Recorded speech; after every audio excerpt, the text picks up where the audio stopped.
Hi friends, welcome to Relax Recipes. இன்றைக்கி நம்ம ஒரு ஆந்திரா ஸ்பெஷல் ரெசிபி தான் பார்க்க போகிறோங்க. கொப்பரை பொடி எப்படி தயார் பண்ணலான்னு பார்க்கலாம். இது சாதத்துக்கு மட்டும் இல்லாமல் இட்லி தோசை எல்லாத்துக்குமே ரொம்ப அருமையாக இருக்குங்க. இன்றைக்கி நான் உங்களுக்கு செஞ்சு காட்ட போகிறதில்ல. எங்கள் அக்கா வீட்டுக்கு போன இடத்துல எங்கள் அக்கா சீதாக்காவோட ஃப்ரெண்டு சரளாக்கான்னு அவங்க ஆந்திராக்காரங்க. அவங்க இதை செய்கிறதுல ரொம்ப எக்ஸ்பர்ட்டாக அவங்க செஞ்ச ரெசிபியை தான் உங்களுக்கு நான் அப்படியே வீடியோவாக எடுத்து போட்டிருக்கேன். அளவுகளோடு உங்களுக்கு நான் சொல்லிடுறேன். அளவுகளை டிஸ்கிரிப்ஷன்லேயே கொடுக்குறேன். நீங்களும் இந்த ரெசிபி ட்ரை பண்ணி பாருங்கள். ரொம்ப நல்லா வந்ததுங்க.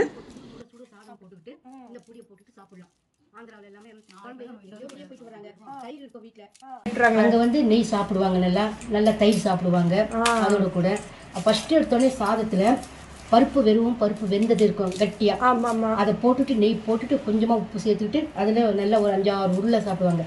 அதுக்கப்புறம் தான் நீங்கள் பப்பு கூரை சாப்பிடுவாங்க. பப்பு கூரை இல்லைன்னா ஈடு சாப்பிடுவாங்க. குழம்பு இல்லாட்டி குழம்பு எல்லாம் வைக்க மாட்டாங்க. மோஸ்ட்லி ஒரு அவசர தேவைக்கு அதுக்குன்னு செய்யாமலே இருக்க மாட்டாங்க, செய்வாங்க. அதுக்கப்புறம் ஆவக்காய் ஊறுகாய், ஆவக்காய் மாங்காய் பார்த்துருக்கீங்களா? அதே ஊறுகாய் போட்டு உள்ள பெரிய ஜார்ல வச்சிருப்பாங்க. ஸ்டாக் எனி டைம் இருக்கும். 1 இயருக்கு ஏற்ற மாதிரி வச்சுருவாங்க. அது போடுங்க ஃபர்ஸ்ட். போடு, அப்புறம் பார்த்துட்டு வறுத்த கடலைக்கா வறுத்ததா வறுத்த கடலை வாசடிக்குது. 2 கொப்பரை எடுத்துருக்கோம் பார்த்துக்கோங்க. ஒரு மீடியம் சைஸ் கொப்பரையா 2 கொப்பரைக்கு பூண்டு பார்த்தீங்கன்னா மீடியம் சைஸ் பூண்டா 5 பூண்டு முழு பூடை வந்து உரிச்சு எடுத்து வச்சிருக்கு. 200 கிராம் மிளகாய் வத்தல். நாங்கள் யூஸ் பண்ணுறது வந்து குண்டூர் மிளகாய் அப்படின்னு சொல்லிட்டு வாங்கினோம். அது வந்து நல்ல கலர் கொடுக்கும், அதனால குண்டூர் மிளகாய் வாங்கியிருக்கு. நீங்கள் நார்மல் மிளகாய் கூட யூஸ் பண்ணிக்கலாம். அப்புறம் வேர்க்கடலை, வறுத்த வேர்க்கடலை தான் வேணும். வறுக்காத வேர்க்கடலையாக இருந்தால் நீங்கள் வறுத்து எடுத்துக்கோங்க. 200 கிராம் வேர்க்கடலை, ஒரு 150 கிராம் பொரிக்கடலை, உடச்ச கடலை இதை எடுத்து வச்சிருக்கு. அது போக உப்பு நம்ம டேஸ்ட்டுக்கு ஏற்றாப்புல எடுத்துக்கலாம். காஞ்ச கொப்பரை தேங்காய், பச்சை தேங்காய் இருக்கக்கூடாது, இது மாதிரி இருக்கணும்.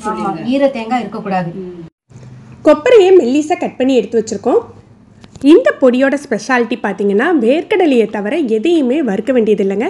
ஆனால் அக்கா வீட்டில் வந்து மிளகாய் வத்தல் கடலையெல்லாம் வந்து ஃப்ரிட்ஜில் வச்சுருந்தோம், அதனால் லைட்டாக சூடு காட்டி எடுத்துக்கிட்டோம், கூலாக இருக்குதுன்னு சொல்லிட்டு. மற்றபடி நீங்கள் வறுத்த வேர்க்கடலை வாங்கிட்டீங்கன்னா எந்த பொருளையுமே வறுக்க வேண்டிய அவசியமே இல்லை. 200 கிராம் மிளகாய் வத்தல் அப்படிங்கிறது நல்ல காரச்சாரமாக இருக்கும். உங்களுக்கு கொஞ்சம் காரம் கம்மியாக வேணும் அப்படின்னா நீங்கள் ஒரு 150 கிராம் எடுத்துக்கலாம்.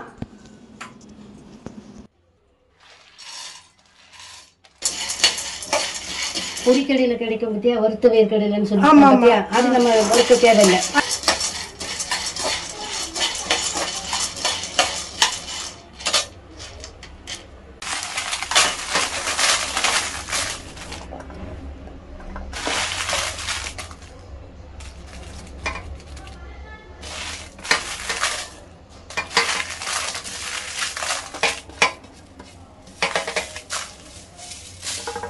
எண்ணெயெல்லாம் ஊற்ற வேண்டாமாக்கா? வேண்டாமா? சரி. எண்ணெய் இல்லாத பொடி, எண்ணெய் யூஸ் பண்ணாத பொடி. சாப்பிடும்போது எண்ணெய் ஊற்றிக்கலாம், நெய் ஊற்றிக்கலாம். நல்லா வறுக்கணுமாக்கா? ஒரு சூடு வந்தால் போதும். அவ்வளோதான். ஓகே, இதெல்லாம் வறுத்து போடுவோம். இது சூடு இருக்குல்ல, இதோட சூட்லேயே போடும். Okay okay. ஃப்ரிட்ஜில் இதுலதுனால ஈஸியான வேலை தான். பூண்டு உரிக்கிற வேலை மட்டும்தான் பெரிய வேலை. அப்புறம் இது பூண்டு கொப்பரையும் ரெடி பண்ணிட்டோம்னா ஈஸியாக பொடி தயாராகிடும்.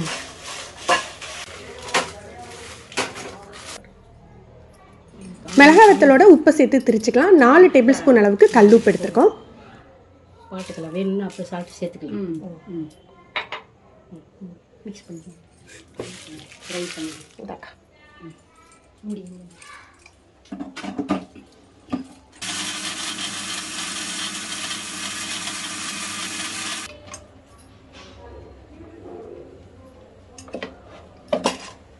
அக்கா இங்கே பாருங்க, இன்னும் கொஞ்சம் திரிக்கணுமா?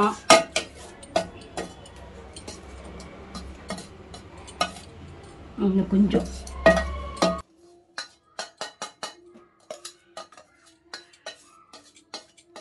நெக்ஸ்ட்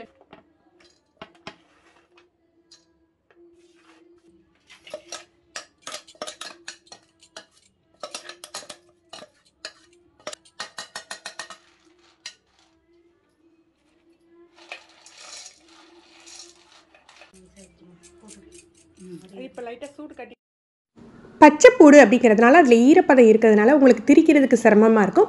முதல்ல 2 சுற்று சுற்றிட்டு நம்ம ஏற்கனவே மிக்ஸ் பண்ணி வச்சுருக்கோம், திரிச்சு வச்சுருக்கோம் இல்லையா கொப்பரை மிளகாத்தூள், அதை ஒரு 2 கரண்டி போட்டு திரிச்சு எடுத்துக்கணும். அப்படினாலுமே உங்களுக்கு வந்து ரொம்ப பவுட்ரு மாதிரி ஆகாதுங்க.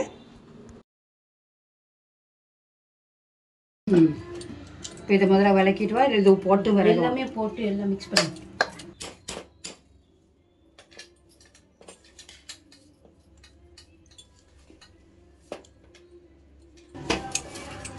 பச்சை பூண்டு வந்து உடம்புக்கு ரொம்ப நல்லது வேற.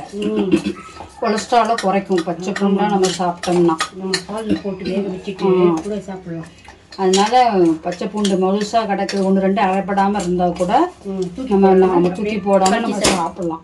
சோறோடு தானே சாப்பிட்றோம், சாதத்தோட. அதனால உடம்புக்கு நிலக்கடலை, பொரிக்கடலை இதெல்லாம் வந்து புரதச்சத்து கிடைக்குது. நம்ம நல்லெண்ணெயோடையும் நெய்யோடையும் சேர்த்து சாப்பிடும்போது உடம்புக்கு நல்லா இருக்கும், நல்லது. இப்போ சத்தும் கூட. நல்லா அழுத்தி மிக்ஸ் பண்ணிவிட்டு எடுத்து வச்சுக்கலாம். கொப்பரை பொடி அப்படின்னு சொன்னால் கூட பூண்டோட வாசம் ரொம்பவே அருமையாக இருந்தது ஃப்ரெண்ட்ஸ். இதை 20 நாள் வரைக்கும் நீங்கள் வெளியிலேயே வச்சுக்கலாம். அதுக்கு மேலே ஸ்டோர் பண்ணி வச்சுக்கணுன்னா ஃப்ரிட்ஜில் எடுத்து வச்சுக்கோங்க. நீங்களும் இந்த ரெசிபியை ட்ரை பண்ணி பாருங்கள், எப்படி இருந்ததுன்னு கமெண்ட் பண்ணுங்கள். இந்த வீடியோ உங்களுக்கு பிடிச்சிருந்ததுன்னா மறக்காமல் லைக் பண்ணி ஷேர் பண்ணுங்கள். தேங்க்யூ.